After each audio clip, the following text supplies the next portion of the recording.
welcome to the Actually Authentic Podcast, episode number 8, with Candace and Awanda. We're on episode number 8. Oh my gosh, I know. I can't believe we are on episode 8. It's flying by. These episodes are going really quick, and we are getting a lot of feedback. So that's a good thing. Keep the feedback coming. We are happy to hear everything that you have to say. Yeah, for sure. And it's definitely a goal of ours as well to eventually do some live episodes so that we can hear from you in real time. But we definitely want you to subscribe to our channel, because the more support, the more viewers that we have, the more people that will engage when we do decide to start going live. So you ready to get into it? Yep, let's get right into this week's episode. All right, what are we talking about? Today we are going to talk about, and also I guess maybe dig into some modern dating myths. So y'all know what those are. We've all heard them. Oh gosh. Just one, for example, is when is an appropriate time for somebody you're dating to meet your children or your parents. Another is, and we're going to dig into all of them individually, but another one is who should pay on a date. So if you go on a date with somebody, the first date especially, is the man supposed to pay? Should the woman pay? Like, who's supposed to plan the date? All these things. So what is the myth? What is the myth? And then we'll dig into each one. So the myth is, okay, let's start with the first one. So let's start with dating, because I feel like that one is going to be... That's a big topic right now, the whole 50-50 Yeah, thing. so the myth is men should always pay. Okay. How do you feel about that? I think men should always pay on the first date. I mean, it's a myth because people feel like they should, right? But, I personally believe that they should as well. I mean, I've never been on a date that I could think of with a man, especially not a first date, and had to pay. Now, I mean, I guess if the woman asks the man, which I don't know, and I don't know about those things because I don't ask men out on dates. But I mean, it's a new world we in now, so I'm pretty sure that it's a lot of women out there that's asking men on dates and trying to, play that role. But I mean, I can't recall doing so. But even if I did, if I'm suggesting that we go out, I'm still not paying. Now, yeah. I guess it's different for you because you're married versus being a single person. I was single before I was married. I ain't talking about being married. I'm talking about being single. Oh, you're just talking about no married, right? Oh, so never. You would never. No, because I feel like, me personally, I'm talking about first date, first few dates, because when I'm in a relationship, or especially being married, there are times that I pay for dinner or breakfast or something that we go out. It's not about him not being able to. It's just that I got it today. It's a partnership. Yeah, it's different when you're in a relationship or a marriage. But a first date, no, I don't think that's a myth. I agree with what the folks is saying. I think that the man should pay on the first date. That's what I think. And is it because of chivalry? You just feel like they're like, why do you think that they are supposed to? I think it's setting the tone. I think that if you're asking me out, then you should pay. Right? Like, you're asking, will I go out with you? So why would I pay if you're asking me? Chivalry, I guess that could be a part of it, but just... So it's your idea, so you pay for your idea, and I'm willing to go along with you. Right. You're asking to spend time with me, so why do I need to finance it? And then, like, me also, like, I'm kind of into the roles, so I'm okay with the man being the man. Yeah. I mean, okay. I agree. I mean, overall, I just feel like women, ladies, please feel free to comment. Let us know what your thoughts are, because I know that I'm not paying for a first date with a man. I don't know if it's because I may feel that he is going to, I think about what that's going to lead to later. Like, if you're not willing to, like, pay for a meal, I'm not saying it has to be 5 stars or $300 or $400 bill, but I'm just saying, if you're not willing to pay for that bill now, what bills are you also not going to be willing to pay for later?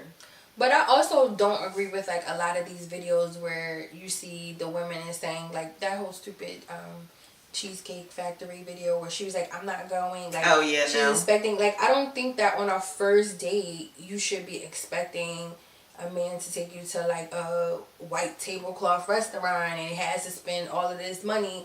I don't agree with that either. Mm-hmm. Like, why are you expecting him to invest in you like that? It's the first date. Like, he's just getting to know you. Mm-hmm. I don't have that expectation, but I'm not paying. Well, so I'm gonna go ahead and go with your the statement you made about if you ask then you pay type of thing, because I know that we're women, we are, you know, heterosexual women, mm-hmm. but we are in a society now where there is, you know, same-sex couples and things. Right. So we, you know, that same premise won't work if it's like a man asking a man on a date or a woman asking a woman on a date. That's true. I didn't even think about that. Yeah, so I think that, you know, whoever asks technically should be the one that pays. But even in those, and this is a whole nother conversation. We probably need to stay on the topic. Well, but it kind of even in those type of same-sex relationships, I mean, isn't there one party that's like more dominant, or I got what you're that saying. that would like be kind of taking on that role to be like asking the person out? Or I guess that's true. I think that for me to not have it be a double standard per se, like where, you know, what's good for, you know, one type of couple is not the good. It's like just whoever asks pays. But because I know as a woman, I don't want to ask a man on a date. Mm-hmm. I wouldn't want to ask a man on a date, and I don't recall that I kind of have. Yeah, and even if I have, I'm pretty sure that's why it didn't work out, because we should not be asking. Like, I don't care what nobody say about the, you know, closed mouths don't get fed and all of that. Absolutely not. You absolutely, ladies, let him court you. I mean, listen, to each his own. But as for me, I'm not. Okay. Well, we agree on that then. I'm not. We agree. Like, you know, I know some women are maybe more aggressive and they do that. But as for me, that just doesn't work for me. Mm-hmm. I'm not going to do it. I haven't been doing it thus far, and I'm not about to start. So. Yeah. Okay. So what's the next myth? On to the next. So the next myth is meeting the kids. So what is the myth? What do they say? So the myth is you shouldn't introduce your kids to anyone you're dating. I never heard this myth, but this is just a myth that I read and I found.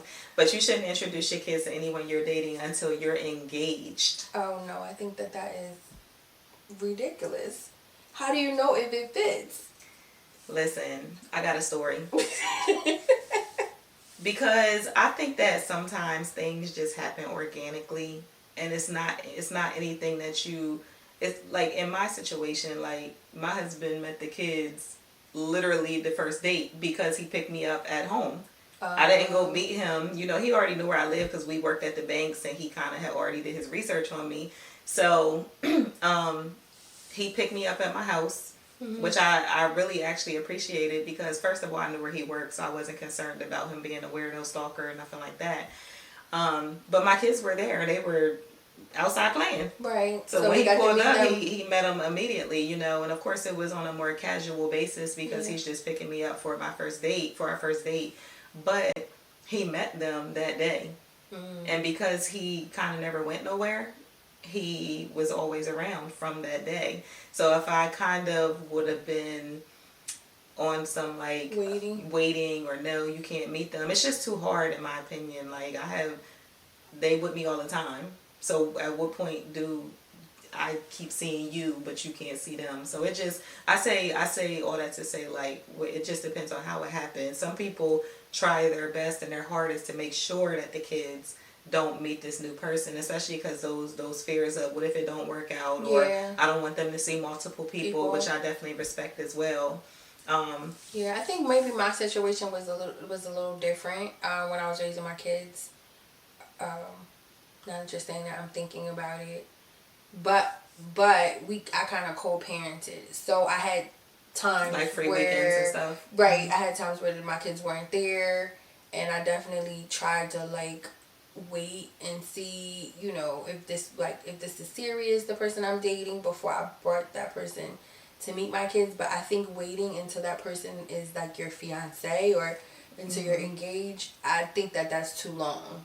Because at that point you've already made a decision about this person, and then what if it just doesn't fit with your kids? Like, what if they don't like your kids, or what if your kids don't? You're just so far down the line. I think there has to be some middle ground there. You got to make sure that there is a genuine and natural connection between your kids and whoever you want before you decide you about to spend your life with them. It's like family. Like, you're going to become family. So what if it doesn't mesh? And I think that's even if your kids are adults. Mm-hmm. Like, I don't think I would wait. Like, my sons are adults now, but I don't think I would wait until I got to the point where I was engaged to somebody to introduce them to my kids. That's just kind of weird. Because I think too, like, even getting engaged to somebody, a lot of that depends on, even making that decision, depends on how you interact with my family, how you interact with my kids, or, just how you even fit into the family structure. Dynamic, right? Because, I mean, my husband happened to fit, but I've been in relationships before that didn't feel so organic, and it was just Yeah. So I agree. I think waiting until engaged to being engaged is insane to me. I would definitely like to hear what other people have to say about this one, because this is I guess this is like an individual. Well, I think especially too. I mean, we talking about blended families, right? And I know, like, for me, it was inevitable that he was going to meet them soon. Because when we started talking, not even dating yet, when we started talking, the reason why one thing that connected us was, like, he would take his daughter to the amusement park or somewhere every weekend, and he'd come into work, and I'm sitting here with my 3 kids, and I'm like, keep hearing them talk about, oh, we went to Sesame Place, oh, we went here. And I finally was like, well, you want to take mine somewhere? Because you can take them too. He was like, I will. So literally, like, week 1, we went to the water park. So it's like that was just organic, though. It wasn't something that I was sitting there like, no, we can't go to the water park because I've only been dating you for a week now. It's like, listen, I guess there's and I'm sure people will chime in and say their comments. I'm sure that there's 2 sides to that, because I'm sure that there are people that have introduced people they're dating to their kids too early, and they didn't get to know that person, and this person they could be crazy, right. You know what I'm saying, or they could be a pedophile, they could be anything. So I'm sure there is the middle ground. But you have to, like, use your discernment, like you said. You felt comfortable because you guys worked together, you were around him in different settings, so that's a little bit different. But I definitely wouldn't say for someone that didn't have those other commonalities to just bring somebody around right away, because there are a lot of crazy people out there. There are people that prey on women that have kids because they want to get around them for negative reasons. So it's definitely a middle ground there. Like, it's definitely some, but wait until they're your fiance is just that's enough. It's too long. Yeah. And even on the other end, like, for a man, like, would you be waiting until you're getting ready to propose to bring this person around your kids? That's because the other thing too is, okay, it's one thing to even talk about the man or the woman who you're dating, but even from the perspective of the man or woman, what if the kids is something that a little bit too much, or something that you can't really deal with, or maybe they have need special care, or whatever it may be, and you got to really make a conscious decision on if that's something you can handle and deal with. And I just don't feel like you can make that determination by just not ever meeting them or knowing them. That's just my opinion. But I do agree that what we did is probably not what is the norm. Like, everybody shouldn't just be walking around like, oh, first date, come meet my kids. Like, no. But it just worked for me because, to your point, the discernment was there, I guess. That's all I can give it to. Like, I mean, as a mom too, I do think we do have to be conscious about who we're bringing around our kids, how many people we're bringing around our kids. We don't want to give that impression, even though you're not single, even though we're single, that there's just a plethora of people that you're just going through. For sure. Not that you're sleeping with these people, but even like dating, like, you just do have to be conscious of the messaging that you're giving to kids, because kids are impressionable. They're not adults. Right. But again, some middle ground, because I definitely think fiance, that's too long. Yeah. Like Mine's like, no, not fiance, because we getting engaged in a month. Yeah, because then the thing is, like, what if it doesn't mesh? Yeah. Then you're so far along, and now you're having to deal with a whole nother decision of breaking a relationship off because this doesn't fit with the kids. Yeah, I agree. Yeah, that's tough.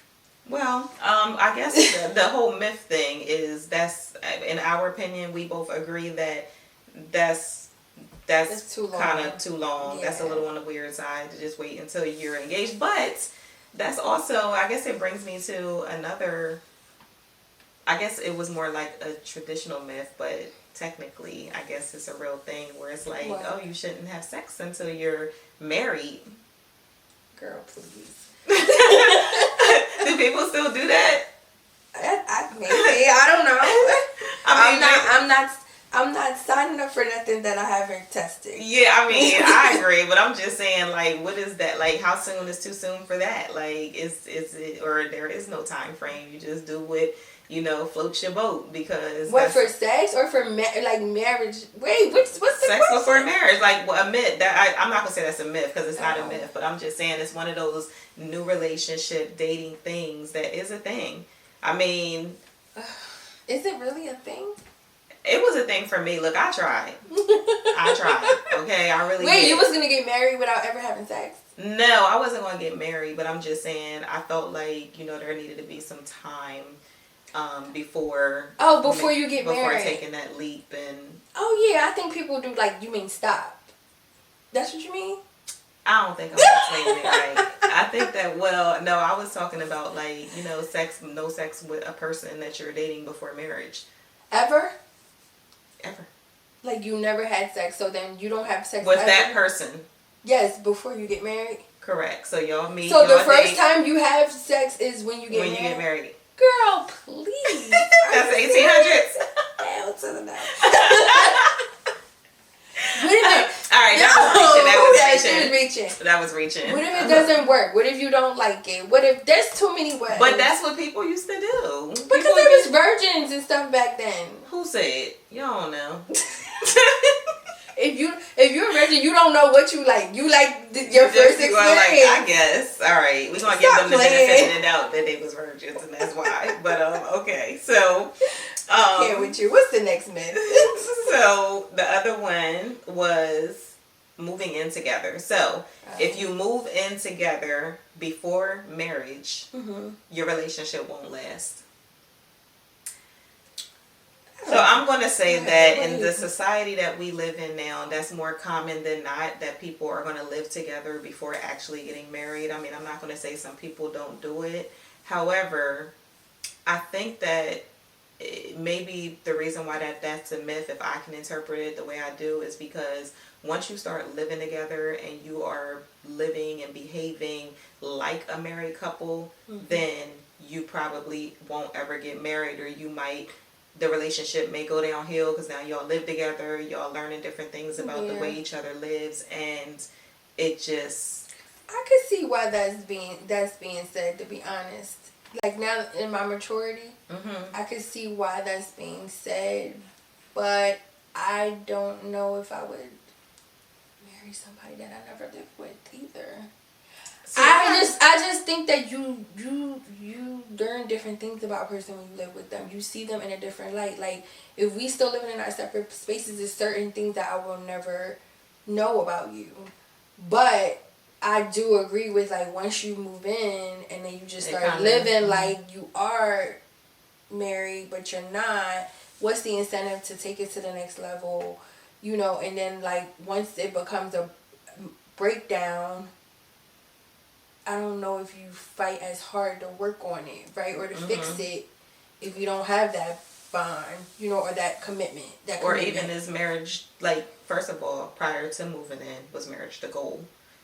And then once you moved in, did marriage stay the goal to eventually no, this is something we still working at? Or do you move in and then everybody gets comfortable And then it's that's just probably like, what happens. marriage, like, you Yeah. know, like, I think at this point in my life, like based on my life experience, I probably wouldn't live with someone without us like having that type of agreement.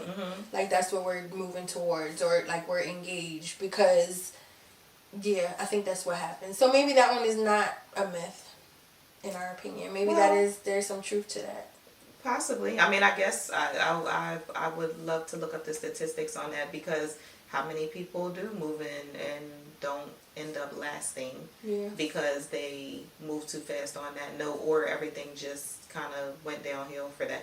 But I think the other difficult part for a lot of people is how to be in relationship and not live together at a certain point, like how to have your place and how to have their place. And you know, because generally speaking, when people are together and they actually like each other and want to spend time with each other, they want to be together all the time. So naturally somebody's going to move into somebody's place, or they don't want to pay bills at two places, and all those things that kind of lead that decision on living together, especially when you're younger. I think it's more common when you're younger to just go ahead and probably cohabitate, because it's more economical. When you're a little bit older, I feel like you're a bit more financially independent, so you can maybe stretch that out, where even though this person is always maybe at your place, you can kind of let them still maintain that place to see how it goes. But when you're younger, you're not going to be paying for an apartment over here, a place over here. You just, you know, you wind up being together all the time. You want to be together all the time. But yeah, I think once you get comfortable, then what's the push to move it to the next level? There really is no push. Yeah, I agree. Yeah. So I guess that was a good myth. So listen, it's okay to take your time, and you know, you don't have to live together, but you got to do what works for you. But I think that overall with that one, just a little, I guess the little gem there is, whatever the focus is, whatever the goal is, whatever the goal was before moving in, you know, make sure that stays the goal, you know, no matter. Have the conversation before moving in. Because it's going to be ups and downs living together. I'm trying to tell you. Like, that's when you learn where they leaving the socks. They don't know how to, you know, sweep the floor. Whatever that looks like, things happen, and you just don't want that to kind of make the relationship go left. Yeah. So let's see. Yeah, what else you got? Okay, so this is like a little I'm gonna call it a little lightning round, because it's gonna be a couple of them. Okay. So if they really like you, they'll text back fast. What you think about that? Myth.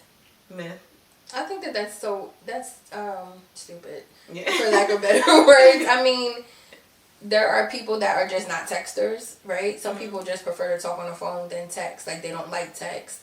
People that are... So what if they like you, they'll answer the phone every time you call? No, we're like whole adults with careers and lives and stuff going on. Like, we can't always answer the phone. I could like you, I could love you down, but I'm not always going to be able to answer the phone. I think outside of working, you know, I'm gonna exclude some things, because I know the myth was kind of, you know, general, but I'm gonna exclude some things, because I think that yes, when we're working, especially depending on the kind of job we have, we may not be available, you know, just when you're doing certain things. But I would say outside of that, if I'm really feeling somebody or somebody feeling me, I do expect them to respond to me in a timely manner. And when I say timely manner, like if I text you good morning or you text me good morning, I don't expect to have a conversation with you at 3 in the afternoon. No, that's unreasonable. I don't even expect to have a conversation. If I text you at 9,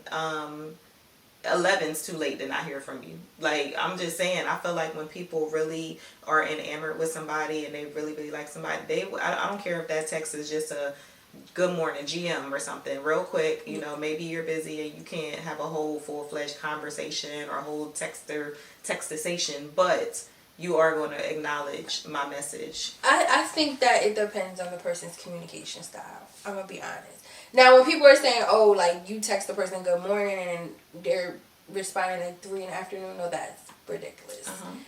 But everybody is not attached to their phones. Like, most of us are. I'm so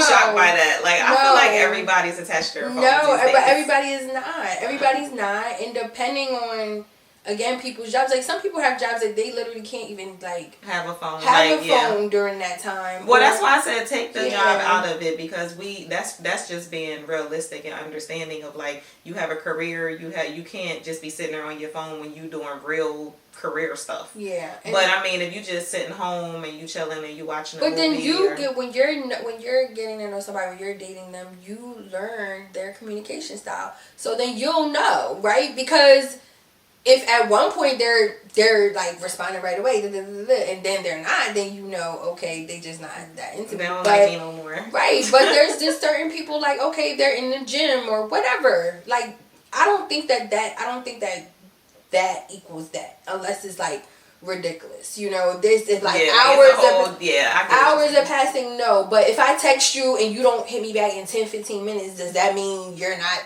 that into me? I don't believe that. I don't. And again, there's some people that are just gonna be like, wait until they can pick up the phone and call you, like, hey babe, I was in a meeting, right? Da-da-da-da-da. And that's just gonna be communication, right? Because you might have. But I'm not saying, like, if somebody don't text me back, like when I was dating and stuff, you don't text me back like quickly, that I'm taking that in to mean something so serious, you know. But I do feel like if it's a pattern of that, and you don't have a reason to, then you're not into it. But maybe it's just the way that they drill down on, like, if they don't text you right back, I feel like if somebody is into you, they're going to communicate with you. You know what I mean? Like, they're gonna be engaged with you, right? You're gonna know it because they're going to respond. Yeah. Like, you're gonna feel that. So maybe it's the way that they drill down on it. If they don't text you back, it sounds real juvenile. So how about this one? I got one for you. Talking about future plans too soon scares people away. Is that so you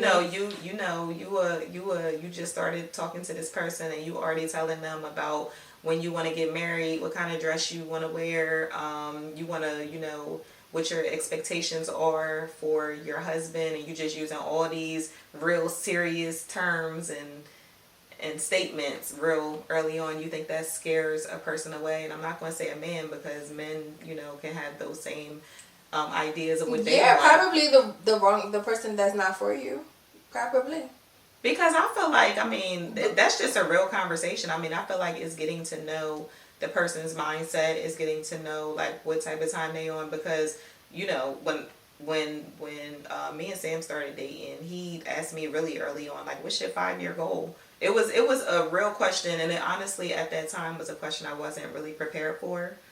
I think that's really rare for men to ask that. But again, I think some of those questions lets you know the seriousness of the person. Right. I was like, wow, I never even had anybody ask me this. So to me, it also showed me, like, you think beyond just surface level, and it turned me on. I don't know about scaring me away. I was just like, well, thank you for giving me something to think about, or, I think that it will scare the wrong person away, and that's what you want. Mm-hmm. If you're serious, right? If you're at the place in life where you want to be married or you want to make these future plans and you have those conversations and they scares the person away, that's what you want to happen. Because then you don't want that person to be wasting your time. It's not going to scare the right person away. Right, because it's like if somebody's just there to kind of like play, then they don't want to hear nothing about no future. They don't want to hear nothing about no goals, no marriage, none of that. Nope. Like, why are we talking about this? All I want to talk about is what we doing later. Right now. Yep. Yeah. Okay. Yeah.